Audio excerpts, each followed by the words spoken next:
Investir comme Warren Buffett, l'un des meilleurs investisseurs de tous les temps. En mars 2008, Warren Buffett était l'homme le plus riche du monde selon le magazine Forbes avec une fortune estimée à 65 milliards de dollars. Il a été élu en 1999, meilleur investisseur du XXe siècle, et il a accompli cela en investissant essentiellement dans une seule classe d'actifs, les actions. Si investir comme Warren Buffett et obtenir des résultats similaires aux siens n'est pas chose facile, son talent personnel étant un facteur important dans l'équation de son succès. Il y a cependant beaucoup de choses à apprendre de ses méthodes d'investissement et de sa philosophie boursière.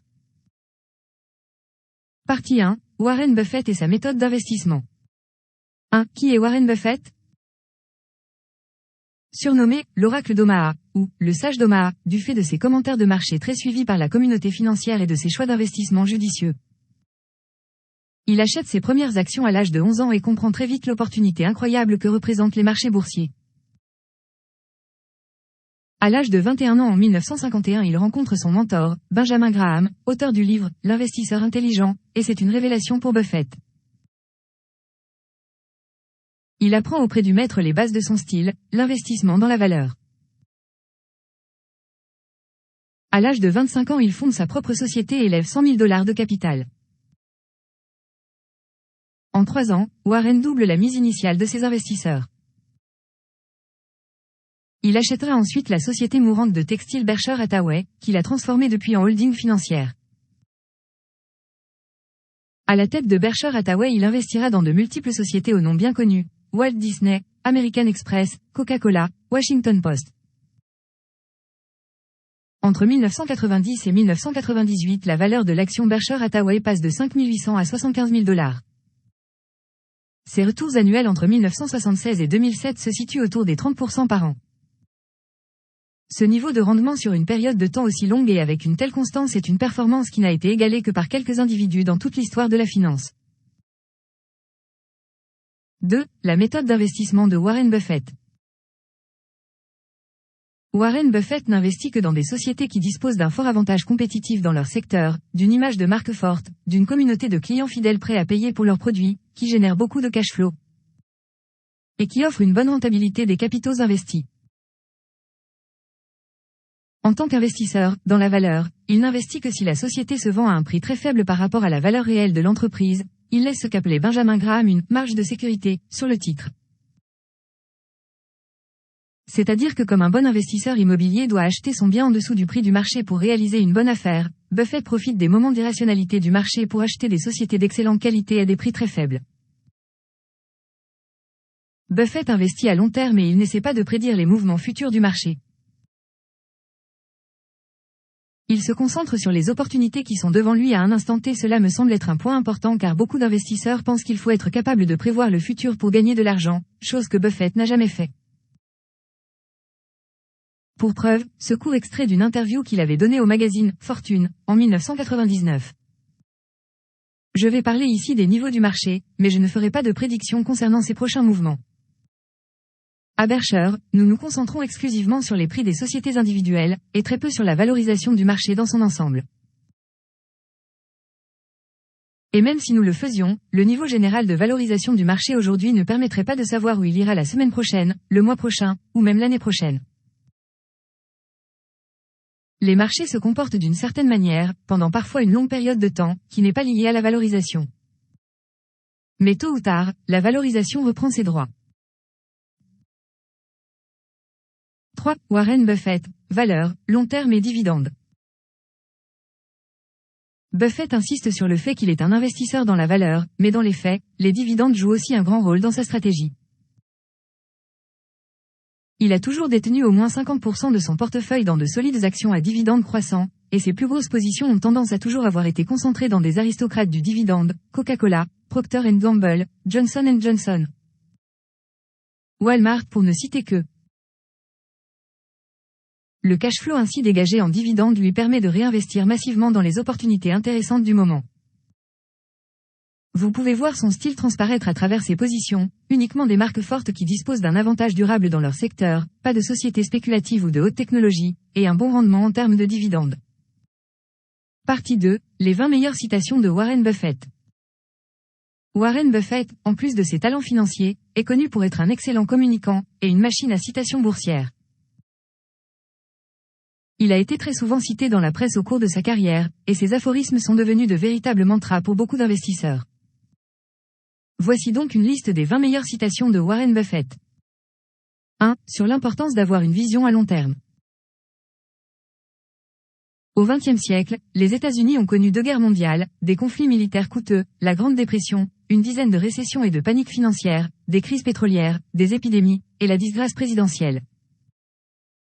Et l'indice Dow Jones est passé de 66 à 11 497 points. 2. Sur l'importance d'investir. Aujourd'hui, les gens qui détiennent du cash ou l'équivalent se sentent en sécurité. Ils ne devraient pas. Ils ont choisi le pire actif possible à long terme. Un qui ne paye rien et qui est certain de perdre de la valeur avec le temps. 3. Sur la patience. Le succès en investissement prend du temps, de la discipline et de la patience. Peu importe les efforts et le niveau de talent, il faut accepter le fait que certaines choses prennent simplement du temps. On ne peut pas faire un bébé en un mois en mettant 9 femmes sur l'affaire. 4. Sur les opportunités. Les bonnes opportunités arrivent infréquemment. Alors quand il pleut de l'or, sortez le seau, pas le dé à coudre. 5. Sur la force de l'ordinaire. Pour que tout se passe bien, vous n'aurez à faire que peu de choses bien dans votre vie du moment que vous ne faites pas trop de choses mal. Il n'est pas nécessaire de faire les choses de manière extraordinaire pour obtenir des résultats extraordinaires. 6. Sur le fait de connaître ses limites. Ce dont un investisseur a besoin, c'est de la capacité à évaluer et sélectionner des sociétés. Notez le mot « sélectionner ». Vous n'avez pas besoin d'être un expert sur chaque société, ni même sur beaucoup de sociétés. Vous devez être capable d'évaluer justement les sociétés qui sont dans votre cercle de compétences. La taille de ce cercle n'est pas très importante, en revanche, connaître ses limites est vital. 7. Sur la place de l'intelligence. Vous n'avez pas besoin d'être un génie pour réussir. L'investissement n'est pas un jeu où celui qui a 162 QI bat celui qui a 132 QI. 8. Sur ce qui fait un investissement de qualité. La clé pour bien investir n'est pas de savoir dans quelle proportion une industrie va affecter la société, ou de combien elle va grandir, mais plutôt de déterminer l'avantage compétitif d'une entreprise, et par-dessus tout, la durabilité de cet avantage. 9. Sur le fait de toujours acheter au bon prix. Il y a longtemps, Ben Graham m'a appris que le prix est ce que l'on paye, et que la valeur est ce que l'on obtient. Qu'on parle de chaussettes ou d'actions, j'aime acheter de la marchandise de qualité quand les prix sont bas. 10. Sur le fait de ne pas suivre la foule. La plupart des gens commencent à s'intéresser aux actions quand tout le monde s'y intéresse. Le bon moment pour être intéressé est justement quand personne ne l'est. Vous ne pouvez pas acheter ce qui est populaire et obtenir de bons résultats. 11. Sur le bon moment pour acheter. Le meilleur moment pour nous c'est quand une société de qualité rencontre des problèmes temporaires. Nous aimons acheter les sociétés pendant qu'elles sont sur la table d'opération. 12. Sur l'optimisme et le pessimisme. La cause la plus commune de prix bas est le pessimisme. Parfois de manière globale, parfois par rapport à une société ou une industrie particulière.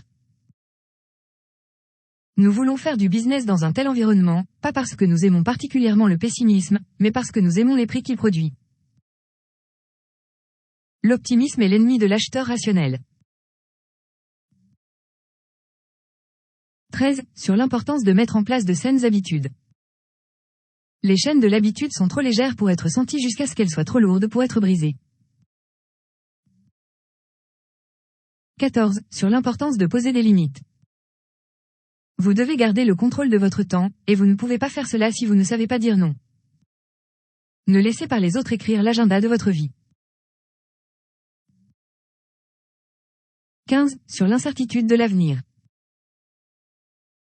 Dans le monde des affaires, le rétroviseur est toujours plus clair que le pare-brise. Si le passé était le seul facteur à prendre en compte en investissement, les historiens seraient tous riches. 16. Sur le fait de penser par soi-même. Vous devez séparer votre opinion de celle de la foule. Les comportements grégaires conduisent les cerveaux à la paralysie. Je ne pense pas que les investisseurs agissent nécessairement de manière intelligente même s'ils sont intelligents. Intelligent ne veut pas dire rationnel. Pour réussir dans l'investissement, il faut savoir se séparer des craintes et des envies des autres, ce qui est pratiquement impossible.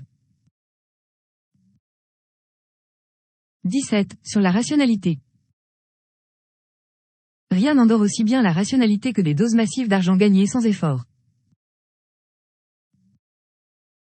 18. Sur l'importance de se concentrer sur ce qui compte. Les tournois sont gagnés par les gens qui se concentrent sur le jeu, pas sur le tableau des scores. 19. Sur le management. J'essaie d'investir dans des sociétés d'une qualité telle qu'elles fonctionneraient même si un idiot les dirigeait. Car tôt ou tard cela arrive toujours. 20. Sur la valeur de la simplicité. Les études complexes et les écoles de commerce récompensent la complexité au détriment de la simplicité. Dans les faits, la simplicité est presque toujours plus efficace. Conclusion. En conclusion, l'impact et l'approche d'investissement de Warren Buffett ont indéniablement façonné le paysage financier mondial. Sa stratégie axée sur la valeur, son pragmatisme inégalé et sa vision à long terme ont non seulement généré d'énormes rendements pour lui-même et ses actionnaires, mais ont également inspiré toute une génération d'investisseurs. Toutefois, au-delà de ses succès financiers, c'est son éthique d'investissement, son humilité et son engagement envers l'apprentissage continu qui continuent d'inspirer des millions de personnes à travers le monde. Alors que le monde financier évolue constamment, les principes intemporels de Buffett continueront sans aucun doute à guider et à influencer les investisseurs pour les générations à venir. En tant que tel, l'héritage de Warren Buffett en tant que le meilleur investisseur de tous les temps est non seulement inscrit dans les livres d'histoire financière, mais reste vivant dans les esprits de ceux qui cherchent à suivre ses pas et à comprendre les leçons qu'il a offertes. Source, plus-riche.com. Cher. Team Rich Bourse. Le manque d'éducation financière ou la méconnaissance des véritables véhicules d'enrichissement sont souvent à la base de la plupart des difficultés financières rencontrées. Spécialisé dans le conseil et l'interprétation objective de la santé financière des sociétés cotées de la BRVM, Bourse régionale des valeurs mobilières, notre objectif est de vous faire découvrir les bases de l'indépendance financière par la bourse.